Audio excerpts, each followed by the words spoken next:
Good afternoon, everybody. John Delarose here, the leading Hispanic voice in science fiction, author of For Steaming Country, award-winning book. I got to update my bio in my mind. Author of The Stars Entwined, which came out in March. If you haven't checked out both my books, you should be checking out both my books immediately. That's why I'm here. But I also write for The Federalist and Dangerous.com. Two very successful sites. Get a lot of clicks. And right now I'm outside of Whole Foods. I'm about to do my lunch stop for the day. Get myself something healthy. But I was thinking about the whole Richard Meyer controversy over the weekend with the whole Jawbreakers thing and how this escalated and why this escalated. And this escalated more than just because there's some mean comic professionals out there and that there's a political group basically who have a mindset to go around and harass artistic creators who don't agree with them. This happened because of a lack of media on our side. And I'm not talking now. You'll see now that everything's gone to blacklisting, that they've torched the guy, that there might be a lawsuit or whatever, you're going to see articles coming out about Jawbreakers. You're going to see articles coming out about what happened. There's nowhere to really prop this phone up. Let me try to get a better spot so I don't have to hold it. All right, let's talk here. All right. You'll see articles coming out about this. Well, I'm going to be one of them, of course. But the opposition has a media structure as such that they can come out with a book. Every time Marvel launches a new initiative about the Avengers or whatever, you'll see someone in Salon or the New York Times, or they've got that whole comic book resources operation or Newsarama or whatever it is. They've got a whole industry set up just to promote their work. So you will find out every time Mark Waid comes out with a book, because every single one of these sources will talk about it. One will talk about it. One will get an interview with him. 5 of them will source that interview for their articles. And then 30, 40 of them will do it, because once 5 or 6 of them do it, it's news that everybody else wants to do. Yet on our side, if you look at what happened, and we can do both Jawbreakers and Alt Hero on this, which are our two leading books that have come out in the last couple of years.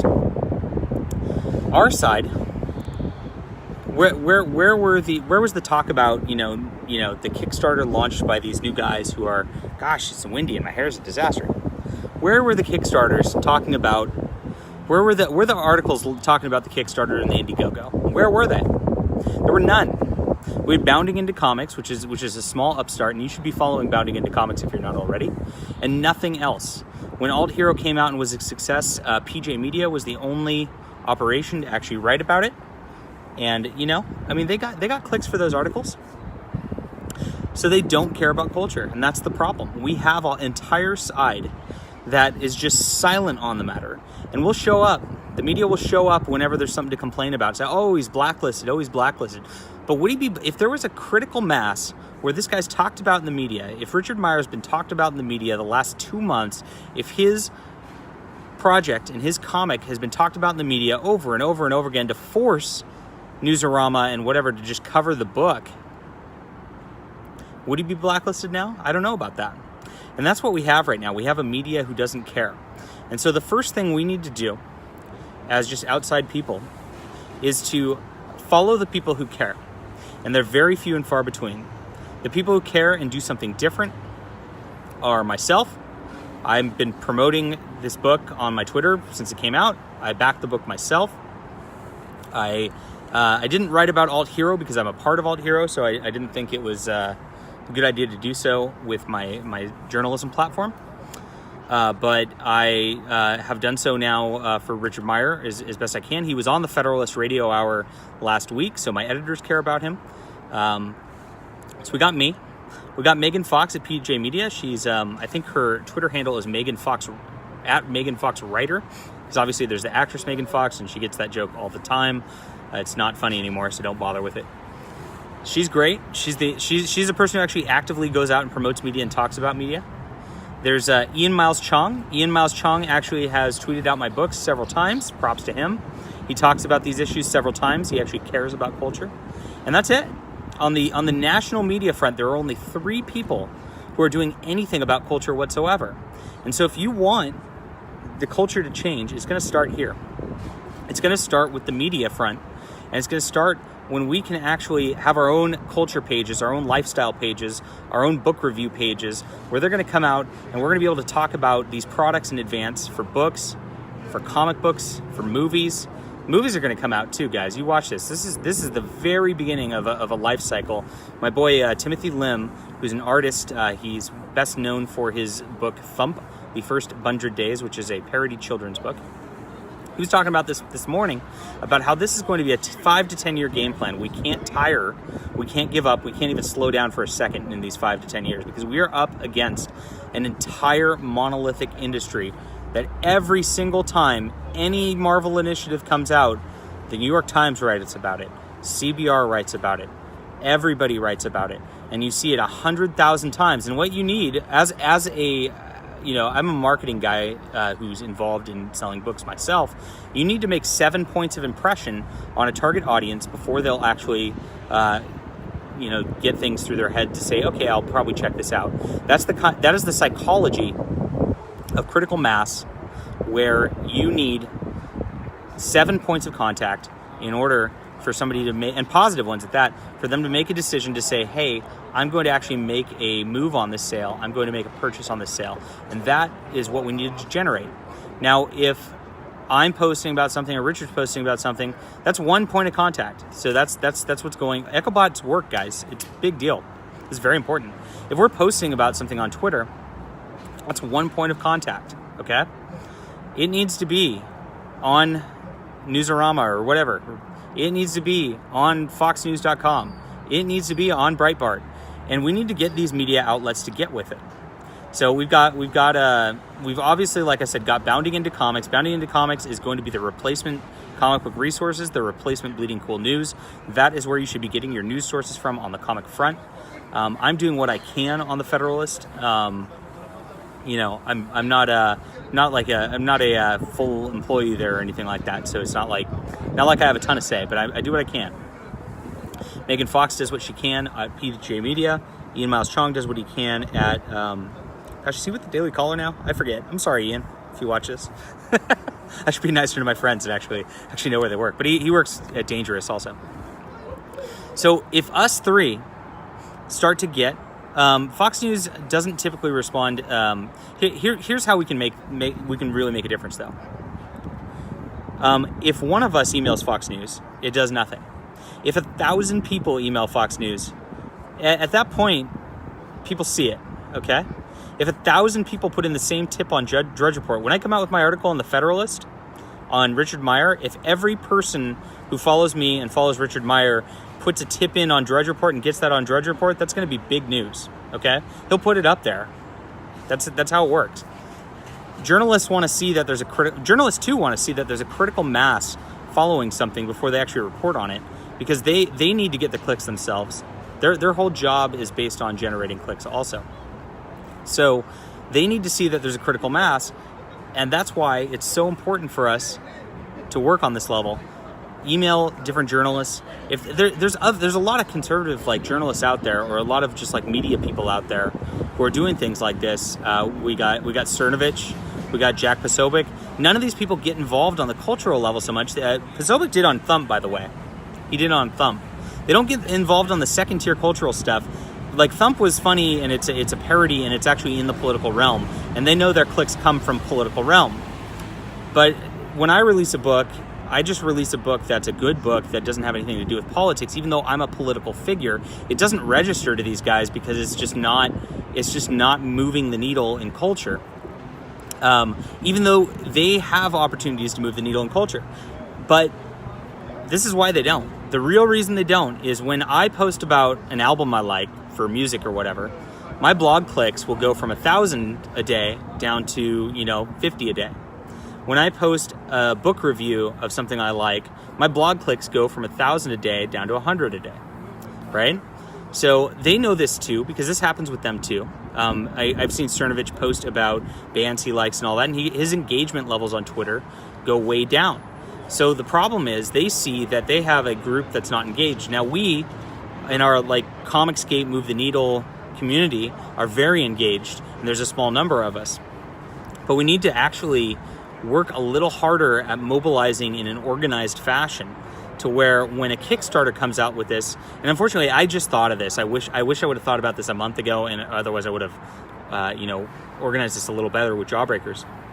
But when something like that comes out, we actually need to mobilize and get all of us spam emailing journalists about it, spam emailing, messaging Cernovich about it, saying this is a guy who's needs support.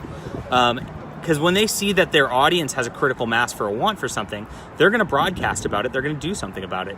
And that, at the end of the day, is what we need to get a lot better at. So I'm going to work on that a little bit. Like I said, I'm doing what I can. You'll see my blog about once or twice a week. I'm usually promoting somebody's book or promoting somebody's comic book, trying to help out with the community. And I'll be doing that today. My next blog post is going to be promoting my boy Peter Grant. Peter Grant's a great guy. He was a South African missionary, doing work over there when things got too hot. I think he actually ended up in prison over there for a bit. And he writes sci-fi books, and he's fantastic. And he came out with a new book today. I'm going to be posting about it on my blog and on Twitter pretty shortly here. And I'll do these sorts of things, but I get way less engagement when I do that than when I just post about some controversial negative topic. And that's where we really need to start moving the needle, guys. We need to start getting organized about this so that these our media can start emulating their media, and so that we can start coming out with articles about products that are going to come out for us, previews of stuff that's going to come out for us, stuff that we want to change the culture with. Because if we don't do this, it's just going to be, we're fighting as just grassroots versus Disney.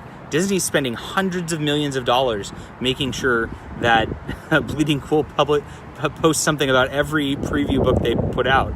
This is the type of the machine that we have going for them. And they'll make sure that if you are a media outlet and you post about their stuff, that they'll in turn generate clicks for you. And so it becomes a circle.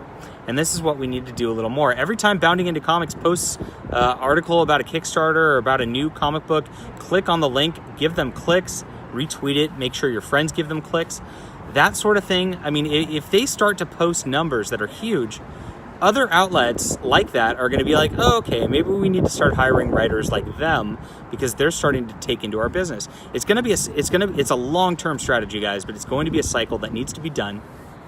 And if we really want to start shaking culture, we need to start doing this. We need to start really paying attention to the media angles on this, and let reporters know up front that, this is a story. Let reporters know up front that you need to get your magazine to review this book or whatnot. Go to book review sites and comic review sites. Say, I want a review of this upcoming book. The worst they can do is not say anything or say no.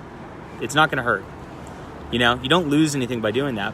But if 50, 100 people email, Newsarama and say, I want a review of Jawbreakers, they'll go, okay, this is going to get us clicks. Let's get somebody on this, right?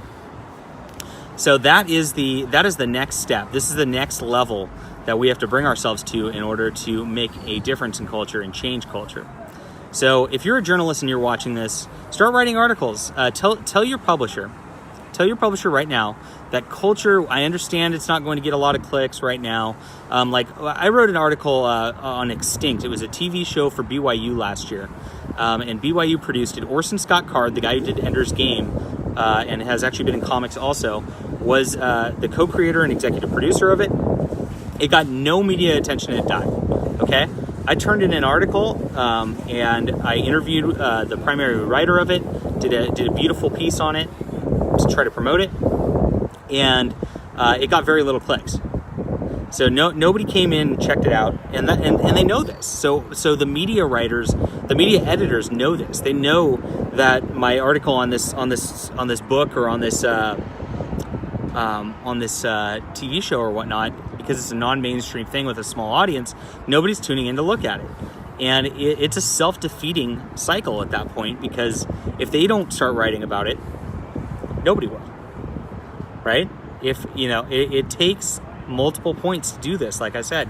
So if you're in the media, if you have a blog, if you write for even anybody, I urge you to do this. Just tell your editor, I want to do 1 in 10, or maybe let's just call it 1 in 10. 1 in 10 pieces that I write, I want to not write like some political commentary or just some controversy commentary.